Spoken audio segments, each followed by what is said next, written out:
Saludos cordiales, amigas y amigos, bienvenidos y bienvenidas a Tercer Debate modalidad virtual. En el tema de hoy hablaremos sobre el panorama legislativo una vez que concluyó ya la segunda vuelta electoral. ¿Cuál es el escenario que se vislumbra en la Asamblea Nacional para los próximos 4 años? Bienvenidos y bienvenidas. Esto es Tercer Debate.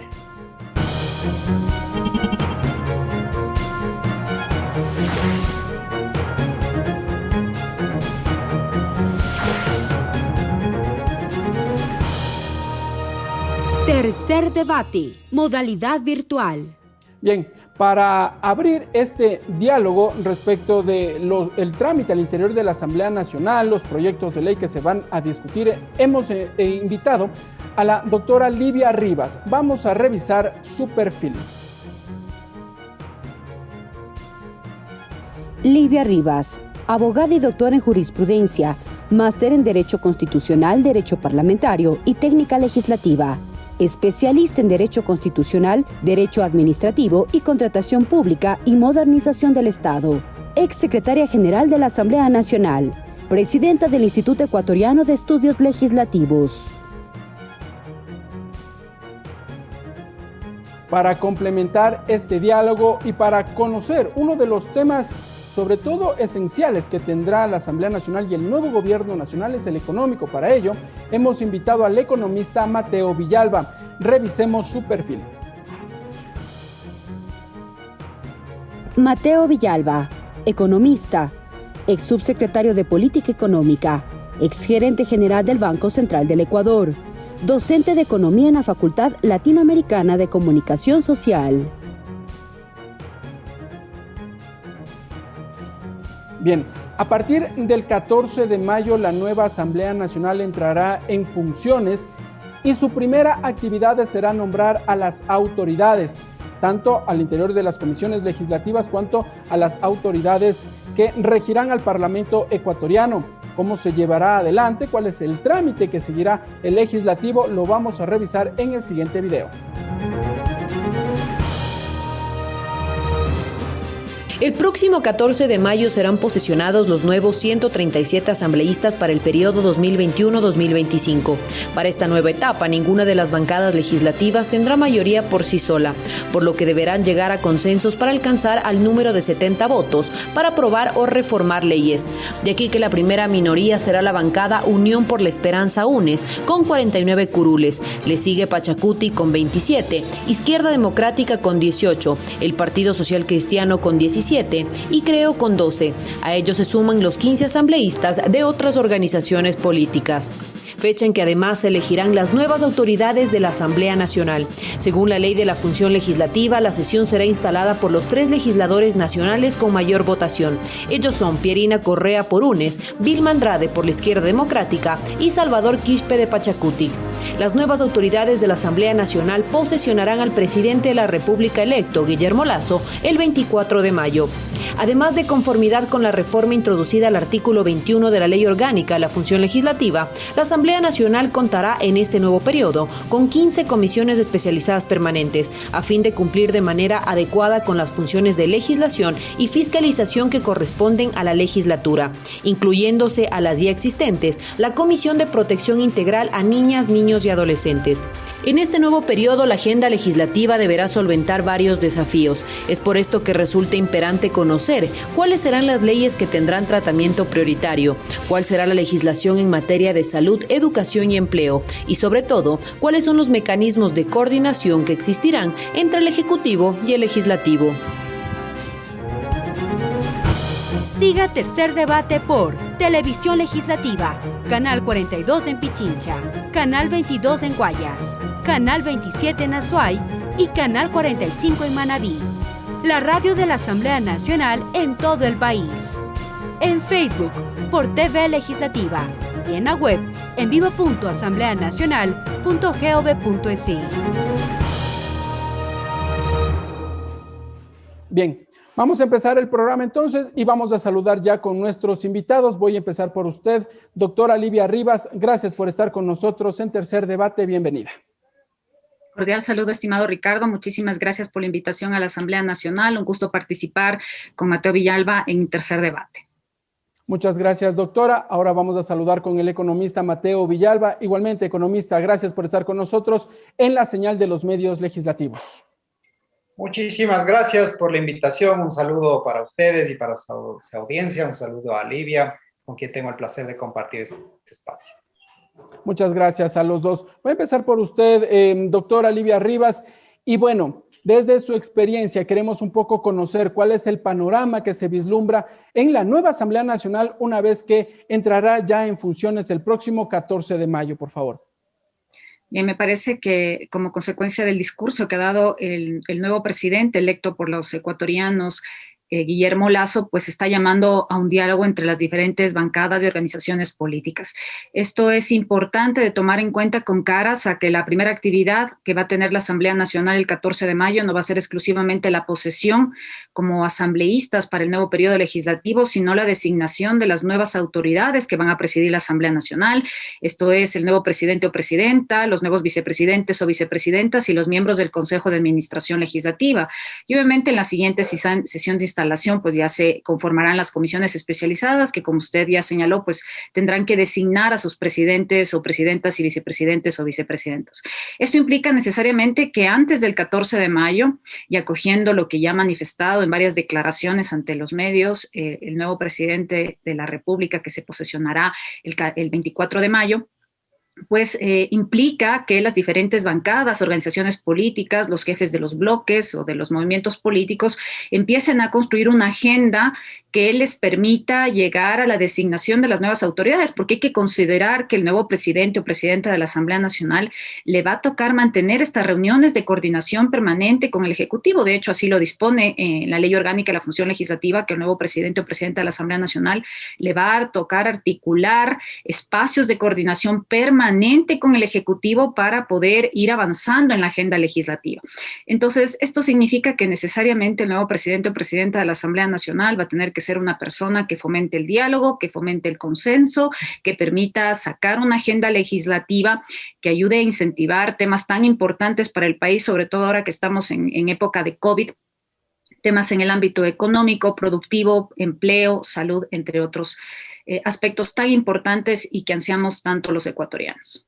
Vamos ahora a conocer la visión del economista Mateo Villalba, porque uno de los temas que sin duda, ya lo mencionó la doctora Livia Rivas, es el tema económico. ¿Cuál es el panorama que ahora observa usted de aquí a 4 años en el Ecuador? Bueno, muchas gracias. El panorama es un panorama tremendamente desafiante en términos económicos. Recordemos que el país ya venía registrando un desempeño económico bastante una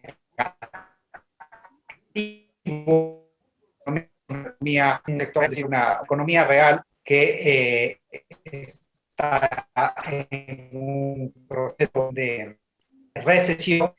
Tenemos un estancamiento económico muy profundo. Tenemos, de hecho, Sí, economista Mateo Villalba. En efecto, persiste el inconveniente en el tema de la señal de la Internet. Doctora Livia Rivas, en cuanto a los diálogos, usted nos dice que ahora la Asamblea Nacional deberá dialogar las distintas bancadas legislativas para llegar a consensos. Ahora bien, ¿cómo serán estos diálogos desde su experiencia? Porque ninguna bancada legislativa por sí sola tiene el número de 70 votos para aprobar leyes o reformularlas de ser el caso, peor aún pensar en una modificación constitucional. ¿Cómo serán entonces estos diálogos con no menos de 2 o 3 bancadas legislativas? Bueno, hay que considerar que para poder llegar a estos consensos, efectivamente, una herramienta es el diálogo. Pero es un diálogo que a mi juicio no debe ser exclusivamente antes de la posesión de la nueva asamblea, como para articular la conformación, la designación de las máximas autoridades o de las comisiones especializadas. Es un diálogo que necesariamente va a tener que articularse de forma permanente a lo largo de todo el periodo legislativo, durante los 4 años de la Asamblea Nacional, que coinciden con los 4 años de gobierno del nuevo presidente de la República. ¿Y por qué? En primer lugar, porque la propia ley orgánica de la función legislativa, por ejemplo, establece la obligación de que 60 días después de la posesión del nuevo presidente o presidenta de la Asamblea Nacional hay que aprobar una agenda legislativa. Eso significa que ni bien entre en posesión, hay que acordar una agenda mínima al interior de la Asamblea Nacional que va a tener como precedente una agenda que con seguridad va a marcar el tono en el ámbito económico. Hay que recordar que los asambleístas no tienen iniciativa para presentar proyectos de ley que creen, modifiquen o aumenten impuestos o afecten el presupuesto general del Estado. Es decir, que en el ámbito económico, la iniciativa exclusiva es del presidente o presidenta de la República, en este caso del nuevo presidente de la República, quien con seguridad, para solventar estos temas, que ya los ha mencionado en su momento el economista Villalba, pues va a tener que necesariamente valerse de este instrumento de orden normativo como son las leyes. Y en esa línea, pues ahí van a generarse necesariamente tensiones que van a determinar cuántos votos van a haber a favor o en contra de determinado proyecto de ley en el orden económico. Eso tal vez va a ser lo primero que marque unas tensiones al interior de la Asamblea Nacional, el ámbito económico, porque con seguridad habrá muchísimos temas en los que se podrán obtener inclusive la mayoría absoluta, inclusive más votos, más de 70 votos, habrán muchos temas en los que se van a poder coincidir al interior del Parlamento. El tema de más garantías para los derechos, más derechos para las y los ecuatorianos, temas vinculados con la salud y la educación, con seguridad, van a articular una serie de ejes alrededor de los cuales se van a poder llegar a construir consensos y a conseguir votos inclusive superiores a la mayoría absoluta.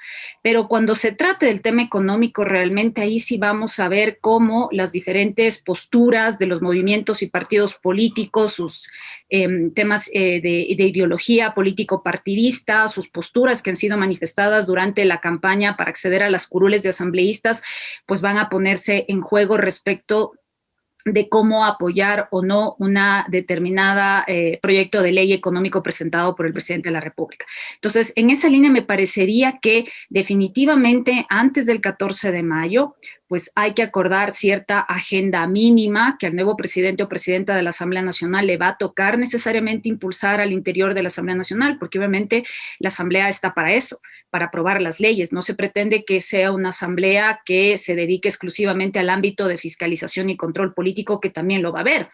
Y obviamente habrá que recordar a los nuevos asambleístas y sobre todo, porque hay también asambleístas que se reeligen, que una de las competencias que se han incluido en el ámbito fiscalizador y control político como consecuencia de las reformas a la ley orgánica de la función legislativa y que no se las tenía anteriormente, es estas comparecencias ante el pleno de ministros, de secretarios y de otros funcionarios públicos que no son iguales ni similares a las del juicio político, pero que van a generar una actividad permanente que a lo mejor los asambleístas en nuestro nuevo periodo legislativo van a querer articular de forma permanente. Y entonces... Sí, y que podría derivar en que el Pleno de la Asamblea Nacional no sesione de forma regular al menos 2 ocasiones por semana, que es lo que prácticamente hemos observado en los últimos tiempos, ¿no? Estas debido precisamente a las comparecencias, es así, de las autoridades del gobierno central. Claro que sí. Hay que considerar que la Asamblea Nacional tiene dos ámbitos de competencia que podríamos considerar fundamentales: el eje legislador y el eje de fiscalización. Pero también hay que considerar que para muchos asambleístas, obviamente, la fiscalización cumple un rol importante en su gestión.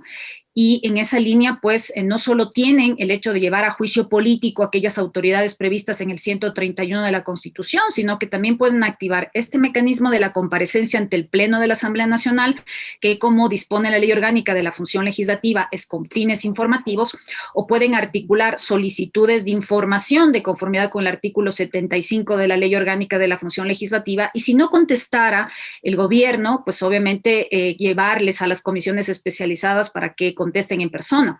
Tienen también el mecanismo de la investigación de funcionarios públicos por disposición del Pleno o de las comisiones. Entonces, hay una serie de mecanismos de fiscalización y control político que a veces pensaríamos que la Asamblea solo tiene el ámbito legislativo, pero definitivamente la fiscalización también contribuye a la eficacia de la ley, porque si vamos a suponer que la Asamblea aprueba una ley que cumple un fin específico, y ese fin por el cual fue creada esa ley no se cumple porque la autoridad no adopta las decisiones que corresponden en el ámbito de sus competencias y eso implica una vulneración a los derechos de los ecuatorianos, pues obviamente la actividad fiscalizadora le va a recordar a la autoridad que tiene que cumplir esa norma, que esa vulneración, esa inobservancia a la norma afecta a los derechos de todos. Entonces hay una serie de mecanismos que con seguridad pues la nueva Asamblea Nacional tendrá que ir aplicando en la medida del desarrollo de sus funciones. Bien, doctora, usted había mencionado el tema económico y por eso es interesante conocer ahora la visión del economista Mateo Villalba. Economista, ¿nos escucha? No sé si ya podemos dialogar con usted. Sí, de acuerdo, les escucho perfectamente. Muchas gracias, economista. En efecto, le consultábamos sobre el panorama económico que se vislumbra de aquí a 4 años. Quisiera empezar por ahí, conocer su visión para luego ir profundizando en varios de los aspectos y uno de ellos, el económico urgente, que lo está tramitando la Asamblea Nacional precisamente en estos días. Bueno, sí, el panorama económico actual en Ecuador es un panorama tremendamente desafiante, muy complejo, un escenario de crisis. Recordemos que Ecuador ya venía con un desempeño económico muy malo antes de la pandemia, es decir, si uno ve los indicadores económicos del año 2019, se da cuenta que teníamos una economía que crecía muy poco, que empezaba a tener episodios deflacionarios, que tenía problemas fiscales arrastrados desde hace mucho tiempo atrás y que no se habían logrado solucionar. Y bueno, si a esto le suma un choque exógeno de las magnitudes de la recesión global que ocasionó la pandemia del COVID-19, pues ahora tiene un escenario totalmente desafiante, donde básicamente toda decisión económica se vuelve tremendamente delicada. Por el lado del sector real, la economía no crece. De hecho, el año 2020 el Banco Central nos está diciendo que vamos a registrar un decrecimiento del 7,8%. Este es el decrecimiento más profundo del que tenemos registros en cuentas nacionales en toda la historia de las cuentas nacionales. Es decir, realmente las dimensiones de esta crisis, las dimensiones son enormes. El mercado laboral, si uno ve los datos a diciembre del año 2020, se sigue deteriorando.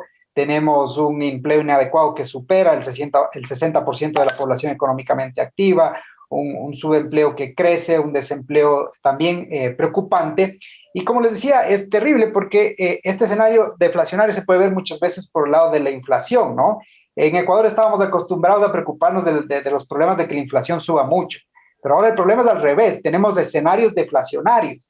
Desde julio del 2020, todos los registros de inflación anual son negativos, es decir, los precios se están contrayendo. Esto podría parecer positivo porque la gente puede comprar, ¿no es cierto?, a menores precios, pero la verdad que el incentivo que esto tiene sobre la economía es terrible porque difiere decisiones de consumo, difiere la inversión, deja sin poder adquisitivo a la gente porque uno de los precios también es el salario y los salarios también han caído. Por el lado del sector externo, ¿no es cierto?, tenemos un sector externo que está presentando resultados positivos en la cuenta corriente, pero por las malas razones, es decir, porque las importaciones se han caído, porque no hay inversión, porque no hay consumo.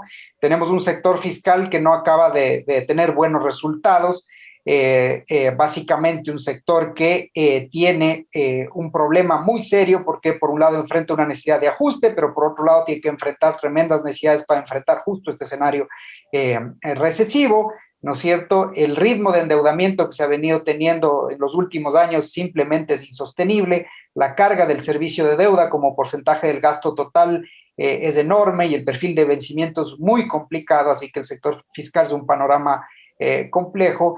Y el sector monetario y financiero, bueno, tiene las vulnerabilidades que tiene un esquema muy particular, que es el esquema de dolarización, del que todos deberíamos cuidar justamente para que no entre en riesgo. En resumen, tenemos una economía en recesión con enormes necesidades de atención para la población y para tratar de reactivar el aparato productivo, pero por otro lado también con una necesidad y un desafío de ajuste fiscal que va a implicar contradicciones. Entonces, mire, resolver el escenario de los próximos 4 años requiere un equilibrio, decisiones equilibradas, un equilibrio delicado. La economía es una ciencia de relaciones marginales y aquí realmente la gestión va a tener que buscar un equilibrio.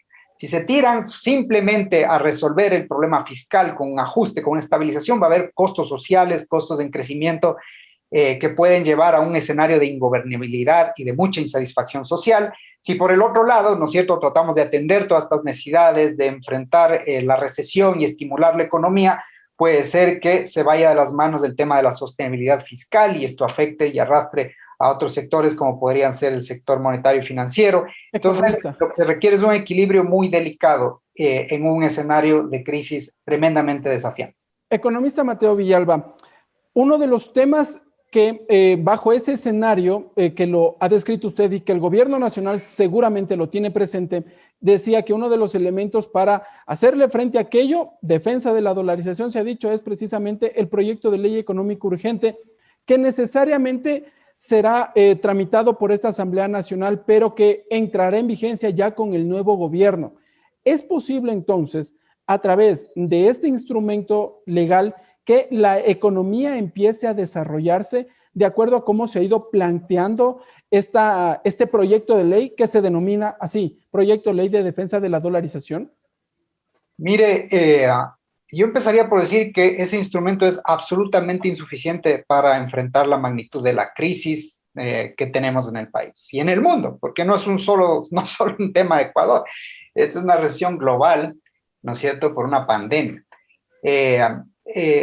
En general, los instrumentos legislativos son limitados, ¿no es cierto? Deben ir acompañados de decisiones de política que van en otro ámbito. Y bueno, y si además tomamos en consideración que esta ley, este proyecto de ley que se envía bajo este nombre de defensa de la dolarización, solo está en el ámbito monetario y financiero, es todavía un instrumento mucho más limitado, porque el desempeño económico está interrelacionado, es decir, dependemos de lo que pasa en el sector real, en el sector externo, en el sector fiscal, y no solo en el sector monetario y financiero. Entonces, es un instrumento insuficiente primero. Y segundo, si uno ya no analiza el contenido de este proyecto de ley, básicamente ve que es una propuesta sesgada, ¿no es cierto?, que puede tener costos y generar problemas muy graves para el país. ¿Sí? Por un lado se critica, sobre todo en la administración, los últimos años de la administración del presidente Correa, ¿no es cierto?, que se abusó de ciertos instrumentos monetarios que causaron una erosión del activo del Banco Central y una pérdida de resiliencia del esquema monetario. Esto se lo hace con cierta evidencia, sobre todo porque hubo una serie de créditos del Banco Central a partir de finales del año 2015, créditos del Banco Central al gobierno central que no se pagaron y que fueron erosionando el activo del Banco Central. Y eso es cierto. De cierta manera, tal vez la única motivación que tiene clara este proyecto de ley es que tener un Banco Central absolutamente dependiente del Ejecutivo genera un problema de incentivos, porque la función ejecutiva va a querer cumplir sus objetivos de política de corto plazo. Y no muchas veces esos objetivos de política de corto plazo están en concordancia con los objetivos de estabilidad de mediano y largo plazo. Y eso es básicamente el problema y el dilema del concepto de independencia de los bancos centrales y por qué este paradigma es dominante en muchos países. Sin embargo, este proyecto de ley lo que hace es proponer un esquema donde básicamente el Banco Central no puede hacer absolutamente nada, ni aportar ni siquiera la más mínima esfuerzo para tratar de combatir este escenario recesivo y estos enormes desafíos que va a tener en materia económica el siguiente gobierno. Y reducirle básicamente a la función de guardar unas coberturas absolutas, que además son arbitrarias y de pronto, si bien fueron este sistema de coberturas con 4 sistemas en un balance en el Banco Central, fue muy necesario al inicio de la dolarización para generar confianza y afianzar el esquema económico. Hoy en día, que la liquidez total de la economía ha crecido y que enfrentamos un escenario recesivo, pues es muy probable que no sea la mejor solución para el escenario que estamos viendo. Bien, entonces, el sacrificio que se podría hacer con esta ley es básicamente entrar a un escenario que empeore el tema recesivo, que reste instrumentos a la política económica que podría aplicar el gobierno actual y que básicamente nos enfrente a dilemas muy, muy graves de sacrificar bienestar, sacrificar desempeño económico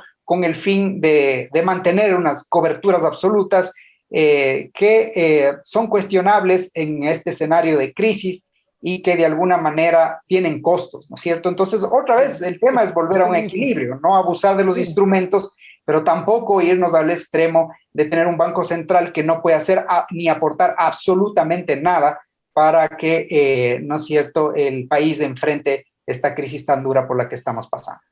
Bien, economista.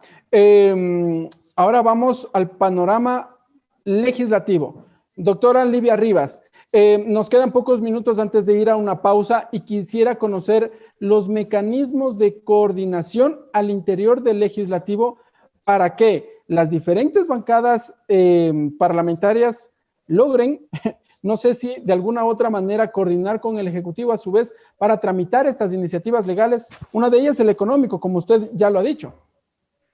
Bueno, me parece que la Ley Orgánica de la Función Legislativa ya establece en las reformas un mecanismo que determina de forma obligatoria que una vez al mes, por ejemplo, el presidente o presidenta de la Asamblea Nacional tiene que tener una reunión con las bancadas legislativas y de hecho esta agenda legislativa que debe ser aprobada en 60 días después de la posesión de esta nueva Asamblea tiene que ser evaluada de forma semestral. Eso no obsta que lo haga de manera permanente, pero yo sí quiero destacar que, por ejemplo, en este periodo legislativo, y es algo que el nuevo presidente o presidenta de la Asamblea Nacional deberá recoger, es que hay que señalar que el actual presidente de la Asamblea Nacional, el ingeniero César Litardo, ha tenido que presentarse frente a la encrucijada de leyes como esta que estamos hablando de la dolarización o otras leyes en las que le ha tocado articular los consensos al interior del Parlamento. En situación que, aunque no es similar al nuevo panorama que se va a presentar con la Asamblea Nacional que entrará en funciones el 14 de mayo, pues sí vemos que no es la misma Asamblea que empezó el periodo en el 2017 que la que está terminando, donde en el camino han habido una serie de conflictos de orden político que han determinado que se separen al nivel de determinadas organizaciones o movimientos políticos. Y esto ha sido determinante porque le ha tocado articular, y a lo mejor, y lo cito porque a lo mejor esto le toca hacer al nuevo presidente o presidenta de la Asamblea Nacional, articular espacios de consenso previo a las votaciones prácticamente de todas las leyes. Pero, no ha doctora, sido... doctora, cuando hablamos de buscar consenso, significa que también en algún momento hay que ceder en las posturas. Por supuesto. Definitivamente los consensos parten de una postura de renunciamiento y una postura de aceptar que lo que está diciendo el otro a lo mejor puede ser mejor comparándolo con lo que yo inicialmente planteo. Tenemos que tener claro que las leyes tienen un objetivo. Ahora, ¿cómo se llega a ese objetivo? Pues hay diferentes mecanismos. Nosotros queremos llegar a un fin determinado, pues vamos a suponer que el Ejecutivo plantea que hay que hacerlo con A, B, C y D, pero la Asamblea Nacional quiere llegar al mismo objetivo con D, E y F. Bueno, en algún momento habrá que articular para que o sea lo del Ejecutivo más conveniente que lo que plantea la Asamblea, o a su vez un mix, y no sea solo A, B y C, sino también haya A, B, C, D, E y F, ¿no es cierto? Entonces, ese es el tema, para ser un poco visual, ¿no es cierto? El tema es tratar de articular porque las normas no se redactan. Uno a veces puede pensar, lee una ley, toma exclusivamente un artículo y por un artículo juzga la integralidad de una ley, que es lo que nos ha pasado también en este periodo legislativo. Las leyes se leen en su integralidad y se parte sobre todo del artículo 1, que son los objetivos, los fines que persigue la ley. Si los mecanismos para llegar a ese fin previstos en la ley no son los adecuados, perfecto, se cambian, se reforman, se incluyen, se consensúan nuevos textos, pero de entrada me parece que ese es el mecanismo, llegar a acuerdos, ceder. Necesariamente al nuevo gobierno en el Ejecutivo le va a tocar ceder en la Asamblea, por darle un ejemplo. Está clarísimo, yo decía al inicio de mi intervención, que los asambleístas no tienen iniciativa en el tema presupuestario para presentar proyectos de ley. Eso no obsta que al interior del Parlamento existan en este nuevo periodo legislativo, como en este periodo legislativo también han existido propuestas que deben ser acogidas desde el Ejecutivo, en el sentido de ser presentadas por iniciativa del Ejecutivo, dada esta limitación constitucional que tiene el Parlamento. Entonces, atar de manos a la Asamblea para que no presente iniciativas que podrían ser beneficiosas para todos los ecuatorianos, ya es un primer acercamiento con el Ejecutivo. Bueno, trabajemos juntos en aquellas alternativas que por esta limitación constitucional no pueden ser viabilizadas del Parlamento, pero que yo como Ejecutivo sí lo puedo hacer. Entonces, articulemos yo presento esta iniciativa y pues se cumple el fin que se persigue al interior del Parlamento en beneficio de todos.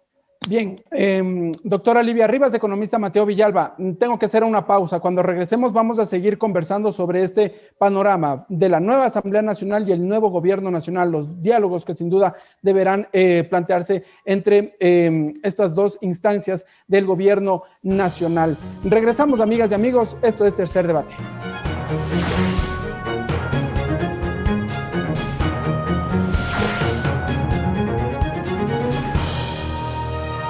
Tercer debate, modalidad virtual.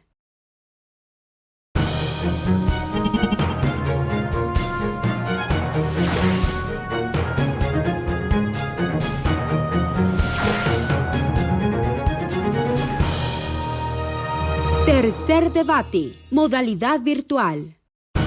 Siga Tercer Debate por Televisión Legislativa, Canal 42 en Pichincha, Canal 22 en Guayas, Canal 27 en Azuay y Canal 45 en Manabí. La radio de la Asamblea Nacional en todo el país. En Facebook por TV Legislativa y en la web en vivo.asambleanacional.gov.es.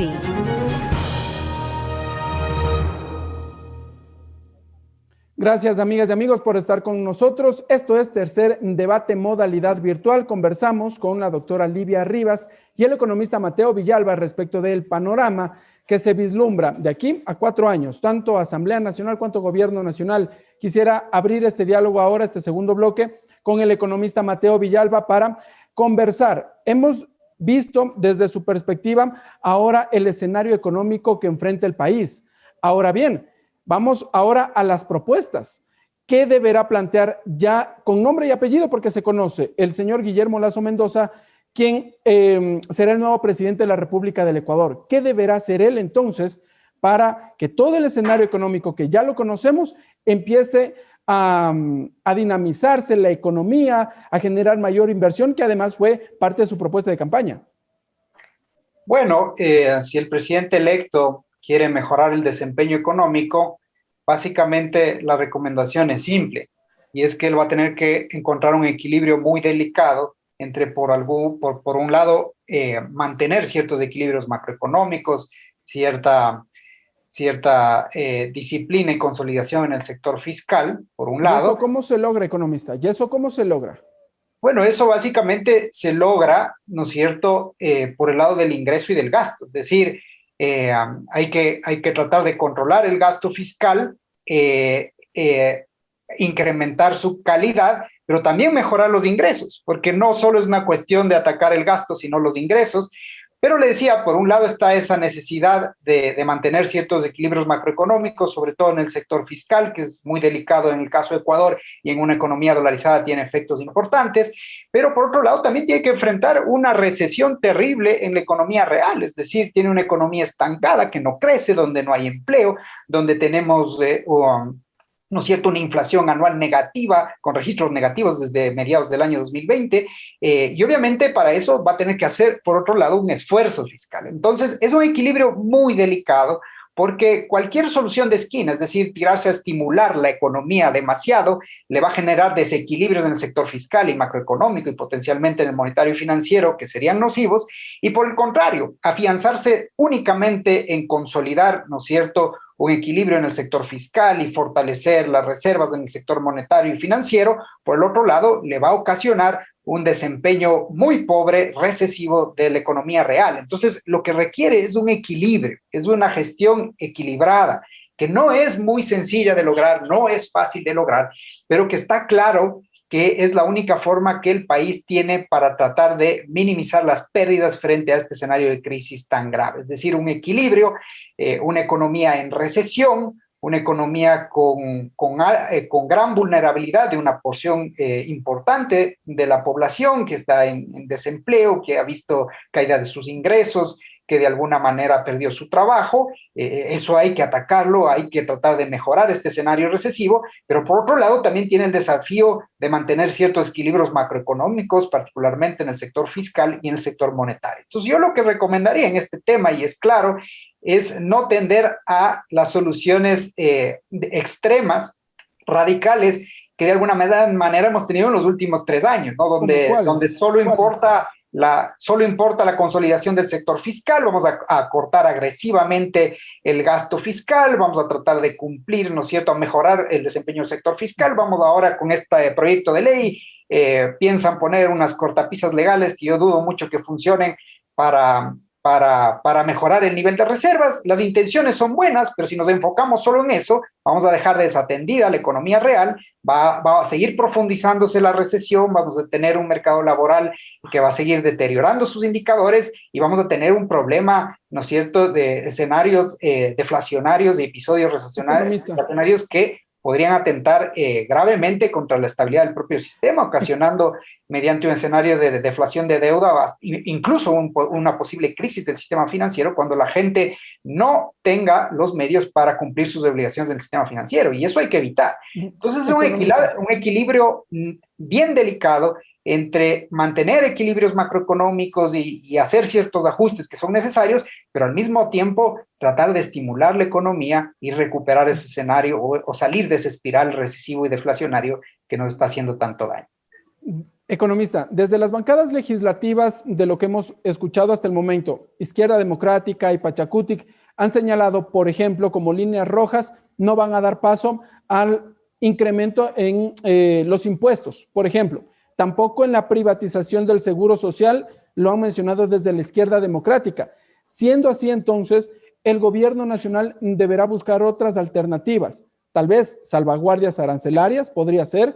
El tema de los combustibles, a propósito, que el último 11 de abril se decretó ya, o más bien hubo ya una actualización en el precio de los combustibles y esta actualización fue hacia arriba, obviamente. ¿Puede ser este otro de los mecanismos? No lo sé. Mire, cuando habla de impuestos, realmente no hay que descartar el tema de impuestos, sino hay que hablar de qué tipo de impuestos. Y le pongo un ejemplo. El Fondo Monetario Internacional hace poco ha venido insistiendo en la posibilidad de implementar un impuesto transitorio a los grandes patrimonios, a las grandes fortunas, a la gente más rica de cada uno de estos países, que de alguna manera permita financiar las necesidades fiscales que los países necesitan para enfrentar esta crisis, ¿ya? Este sería un impuesto extremadamente progresivo, es decir, que gravaría solo a los grandes patrimonios, a la gente de altísimos ingresos y a las grandes fortunas de manera transitoria para financiar. El Fondo Monetario Internacional lo está proponiendo. ¿Qué lógica tiene esto, no es cierto, en las economías en desarrollo? Básicamente una lógica muy sencilla. En esta situación de crisis donde la gente ha visto una caída de sus ingresos, donde mucha gente está desempleada, donde el consumo está contraído, donde la inversión no se realiza, si usted empieza a cobrar impuestos en los estratos más populares o en las pequeñas empresas, lo que va a hacer es empeorar la crisis, ¿ya?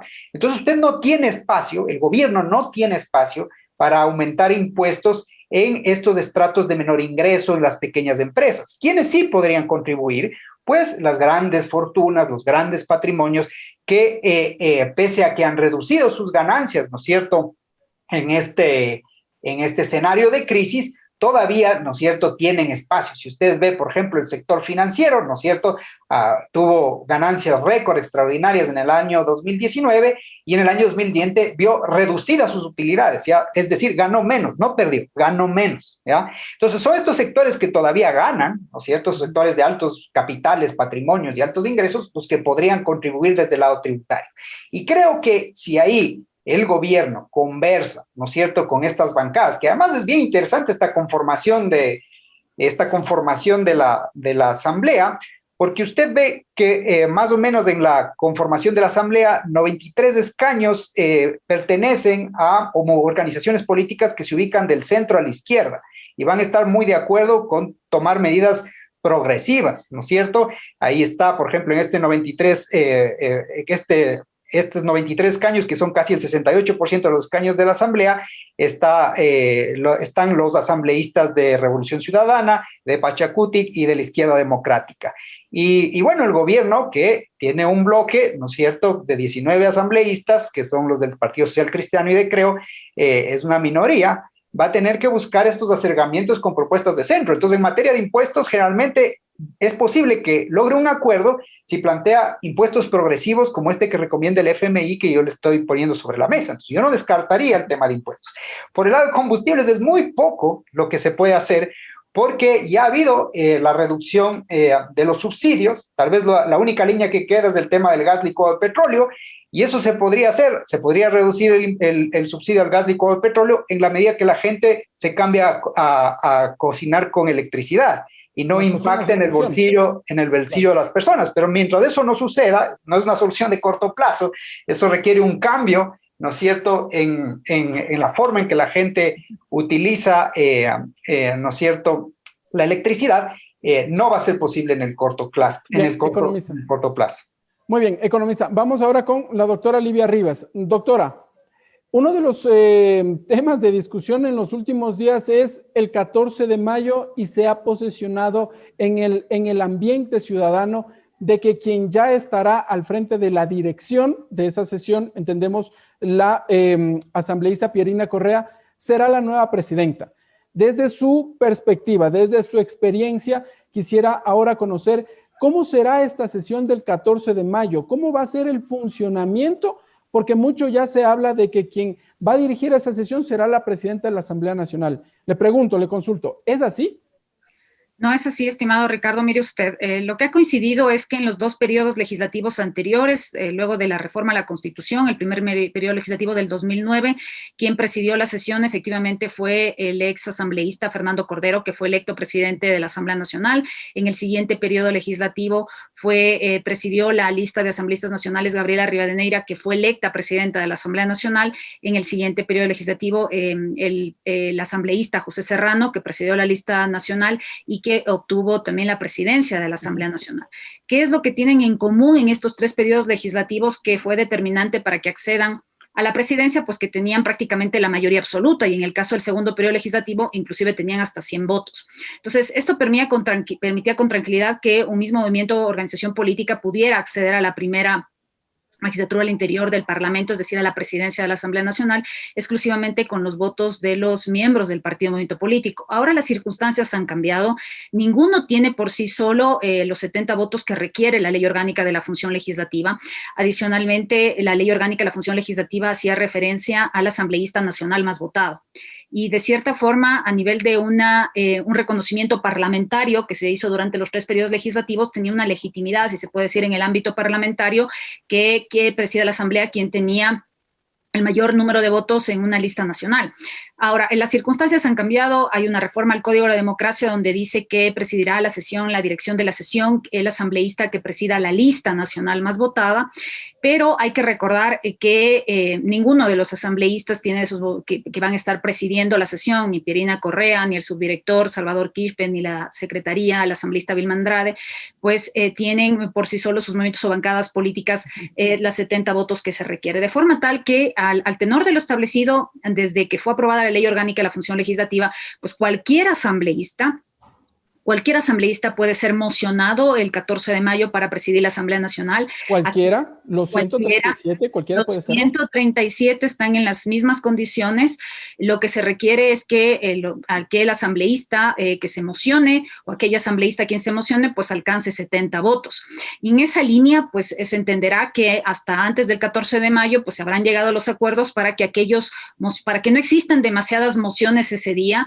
Podrían haber 1, 2, 3, 4 mociones, todo dependerá de los acuerdos que se lleguen antes, pero el primero o la primera que obtenga 70 votos, pues será electo el nuevo presidente o presidenta de la Asamblea Nacional. Y este respaldo de los 70 votos, pues lo puede obtener cualquiera de los 137 asambleístas. Entonces, en esta línea, pues obviamente la responsabilidad que al amparo de la Ley Orgánica de la Función Legislativa tiene la asambleísta Pierina Correa, pues es de dirigir la sesión.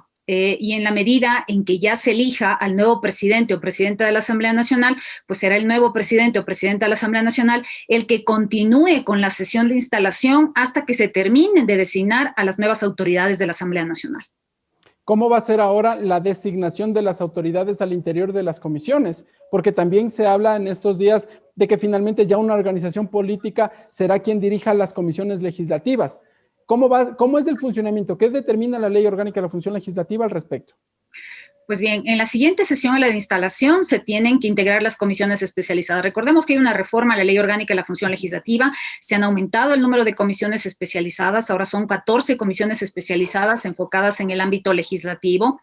Pero hay una reforma también en lo que tiene relación con la Comisión de Fiscalización y Control Político. Recordarán que antes, por ejemplo, la Comisión de Fiscalización y Control Político también le integraban asambleístas que formaban parte de las comisiones dedicadas también al trámite de las leyes. Eso ha cambiado como consecuencia de las reformas a la Ley Orgánica de la Función Legislativa, de forma tal que también se conformará la Comisión de Fiscalización y Control Político, que se dedicará exclusivamente a la fiscalización y al control político, y sus integrantes ya no van a poder estar en el ámbito legislativo. Entonces, todos estos factores, la integración de las comisiones será en la siguiente sesión de instalación a la de asamblea, y obviamente cómo se van a conformar, y aquí es muy importante este tema. Hay que tener en consideración que para que se tramiten las leyes hay que conseguir que se aprueben los informes al interior de las comisiones.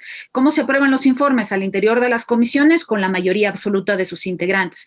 Si no se logran articular adecuadamente las comisiones de forma tal que exista una mayoría absoluta que permita aprobar los informes en el ámbito de competencia de cada comisión, pues difícilmente van a llegar al pleno informes para primer y segundo debate que permitan tramitarse las leyes. Entonces, esto también habrá que considerarlo cuando se conformen las comisiones, que hay que articular al interior de cada comisión con los asambleístas que permitan llegar a obtener la aprobación de estos informes para primer y segundo debate. Y obviamente ya en la Comisión de Fiscalización, pues ya son otros temas. Hay que recordar que hay esta reforma a la Ley Orgánica de la Función Legislativa, que con independencia de lo que decida pues la Comisión de Fiscalización y Control Político, siempre va a terminar la decisión final en el Pleno.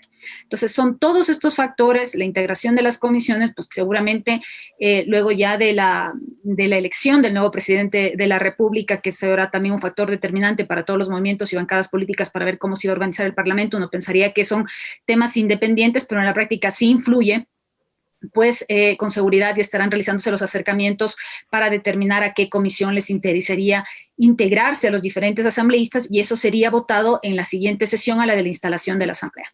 Y aquí quisiera preguntarle al economista Mateo Villalba, ¿de qué manera cree usted que influye entonces la designación del señor Guillermo Lasso como presidente de la República ahora en la conformación de cada una de estas instancias o de la dirección de la Asamblea Nacional, economista? Bueno, yo creo que el escenario que tiene ahí el presidente electo, Guillermo Lasso, es otra vez le da todas las señales de tratar de buscar equilibrios. Y creo que en sus primeras palabras y aproximaciones, ¿no es cierto?, o reacciones frente al resultado de la elección, se ha podido ver eso, un afán de buscar diálogo, de encontrarse, digamos, en el centro, de lograr acuerdos, y creo que si esa es su lectura, pues está acertando. Mira, lo primero que va a tener que hacer el presidente electo es cumplir sus ofertas de campaña. Ofreció subir el salario básico a $500. Yo creo que ahí va a tener apoyo para hacer eso de las bancadas de la Revolución Ciudadana, de Pachacuti y de la Izquierda Democrática, que son, ¿no es cierto?, las organizaciones políticas que están del centro a la izquierda, subir el salario mínimo, y ahí más bien de pronto no le guste mucho a su propio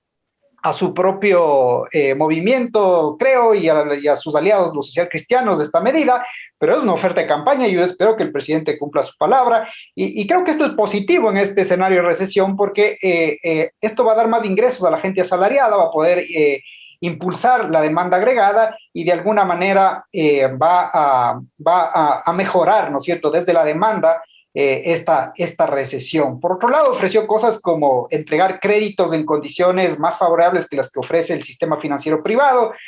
Si no estoy mal, se hablaba de tasas de interés del 1% y 30 años plazo. Bueno, esto obviamente yo creo que también puede tener acogida, ¿no es cierto?, en las bancadas de la Revolución Ciudadana, de Pachacuti. Pero se puede cumplir aquello, o sea, ya en la realidad, economista, ¿esto se puede llegar a cumplir o habrán voces disidentes que dirán, bueno, eso no se puede hacer? En el tema del incremento del salario hemos visto que a lo largo de los años el sector empresarial ha dicho, bueno, el Ecuador atraviesa crisis y el incremento del salario no puede sobrepasar la inflación, tanto es así que para este año no hubo incremento en el salario básico unificado. Sí, básicamente, pero bueno, no es una propuesta que yo le he puesto sobre la mesa, es una propuesta del presidente electo. Yo me imagino que el presidente electo quiere cumplir su palabra. Y yo lo que entiendo es que va a tener el apoyo de los asambleístas que están del centro a la izquierda para tomar esta medida. Es una medida compleja. Yo creo que puede tener escenarios positivos, si bien pide un esfuerzo para el sector empresarial complejo, que puede tener ciertas incidencias, es una oferta que está de campaña por la que el presidente fue electo y creo que se va a tener que al menos que discutir, ¿ya? Está también este tema de créditos en condiciones más favorables que la que ofrece el sistema financiero privado, está la oferta de internet gratuito a maestros y estudiantes, donde creo que también va a tener el apoyo el presidente para hacerlo, y que esto requiere un esfuerzo y un sacrificio fiscal que va a requerir otra vez estos pesos y equilibrios, y está tal vez la más importante de todas frente a esta coyuntura, que es la vacunación masiva y general, en la que el gobierno actual, ¿no es cierto?, de Moreno ha sido absolutamente un fracaso, y creo que ese va a ser, pero el primer tema con que la ciudadanía va a medir al presidente electo, es decir, va a poder cumplir esta oferta de vacunación masiva y general. Yo creo que no va a haber ningún asambleísta que se oponga a cumplir esto, pues, o sea, ahí sí ninguno, absolutamente ninguno, porque la lógica en una pandemia, lo primero que se tiene que hacer para tratar de salir de esta crisis es, ¿no es cierto?, proteger a la gente para poder retomar la actividad económica, y ahí la vacunación masiva y general es estratégica. Entonces, mire, si empezamos a ver las ofertas de campaña del presidente electo, yo creo que al menos en estas 4 ofertas que yo he mencionado, va a poder lograr, con más o menos conflicto en cada una de ellas, el apoyo de la Asamblea para poder implementar, ¿no es cierto?, estas políticas propuestas, que al menos en estos 4 temas yo creo que son positivas y ayudarían a enfrentar el escenario recesivo que tenemos en la economía ecuatoriana. Bien, economista, el tiempo se nos va agotando. Quisiera igualmente preguntarle ahora la visión de la doctora Livia Rivas respecto de de estos mecanismos de coordinación. ¿Usted cree que influye bastante la presencia del señor Guillermo Lasso en la presidencia de la República para la conformación de cada uno de estos organismos al interior de la Asamblea Nacional? Me refiero a las comisiones, la misma dirección del Parlamento ecuatoriano.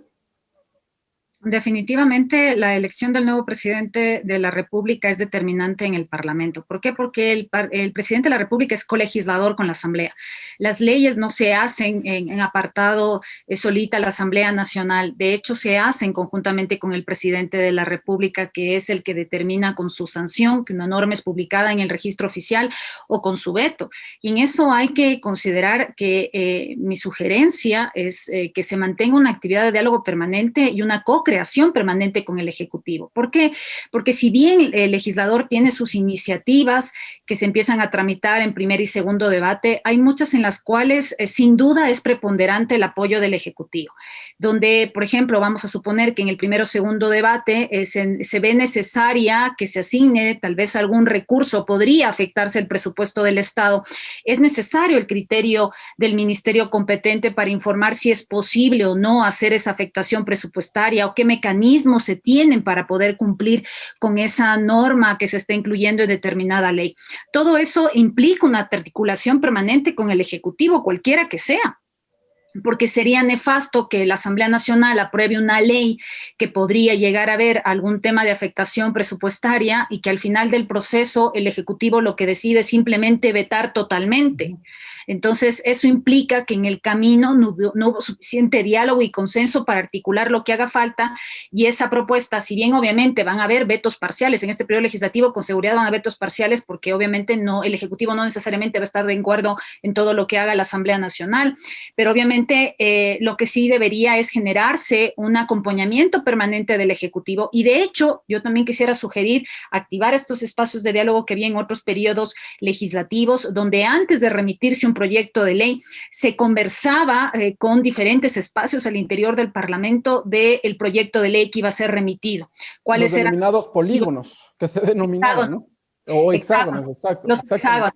Entonces, con anterioridad, pues se empezaba a debatir de qué se trataba y no era una sorpresa para el Parlamento lo que iba a ser remitido por el Ejecutivo, y hasta que llegue el proyecto de ley, pues más o menos se entendía cuál era la finalidad que se perseguía y si los mecanismos con los que se pretendía se apruebe al interior del Parlamento eran los adecuados o no, o si en el camino se podían modificar inclusive antes de que se presente la propuesta desde el Ejecutivo. Sobre todo, esto es importante considerar. Veamos el caso de esta ley de la dolarización. Una vez que se presentó en la Asamblea, se remitió nuevamente al Ejecutivo porque obviamente originalmente no se cumplió con los requisitos y no se calificó el proyecto de ley. Y el plan B fue articular, previo a su envío nuevamente, una mesa de diálogo con espacios que se crearon al interior de la Asamblea Nacional. Entonces, eso sería lo idóneo. Tal vez no en todos los proyectos de ley sea tan factible, pero sí en aquellos que puedan generar unas líneas rojas en determinados movimientos o partidos políticos que podrían llegar a incidir en la votación para su aprobación. Generar estas mesas anteriores a la remisión del proyecto de ley con la finalidad de realizar ciertos ajustes que den una viabilidad al debate al interior del Parlamento. Bien, doctora, muchas gracias, economista. Se nos acaba el tiempo y quisiera una reflexión final nada más a ustedes. ¿Qué es lo que esperan de la Asamblea Nacional de aquí a 4 años, durante estos 4 años? Voy a empezar por usted, economista Mateo Villalba. Por favor, ¿qué es lo que espera usted de aquí a la Asamblea Nacional? Si es tan amable.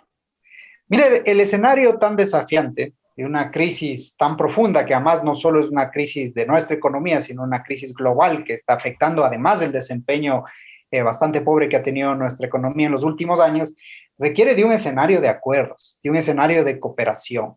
Y realmente a mí me da un poco de tranquilidad ver la reacción que tuvo el presidente electo y el candidato que perdió en la segunda vuelta frente a los resultados. Es decir, no hubo dudas sobre los resultados, hubo un reconocimiento de los resultados, hubo una felicitación del candidato perdedor, ¿no es cierto?, al presidente electo, y hubo un ambiente que ojalá se pueda mantener, porque la Asamblea va a tener que tener acuerdos y va a tener que tratar de buscar soluciones en el centro, negociando, logrando consensos, deliberando respecto de las decisiones y no sesgándose en posiciones ideológicas extremas, como hemos visto en los últimos 3 años, lo cual ha traído muchísimos problemas. Entonces, lo que yo esperaría de la Asamblea y también del presidente electo es esa posibilidad de lograr acuerdos, de buscar escenarios de equilibrio donde no se sacrifique a los más pobres y vulnerables, ¿no es cierto?, con la finalidad de consolidar un ajuste fiscal,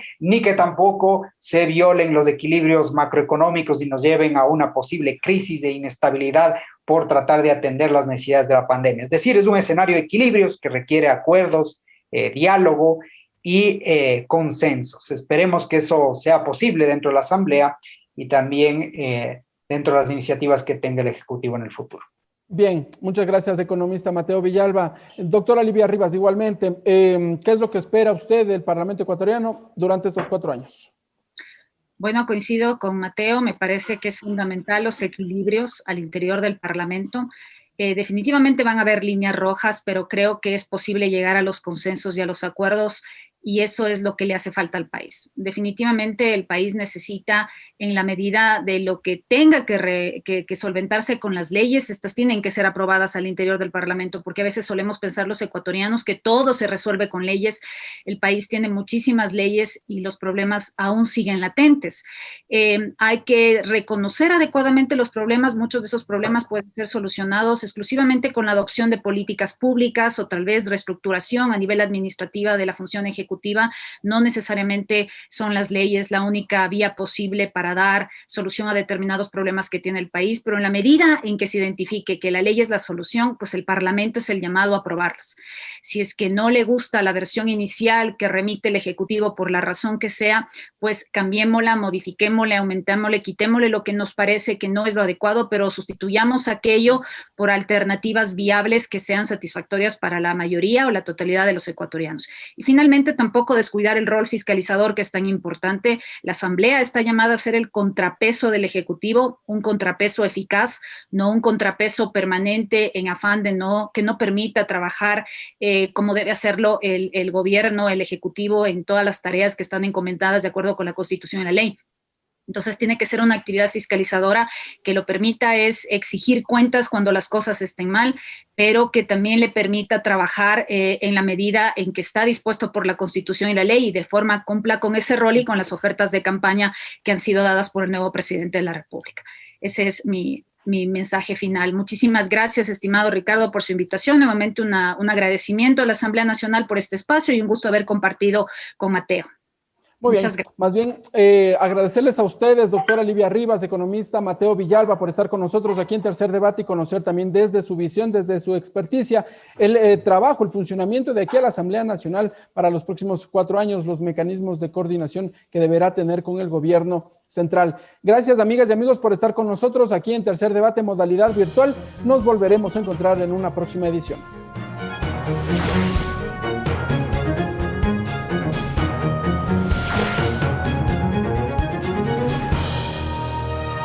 Tercer Debate, modalidad virtual.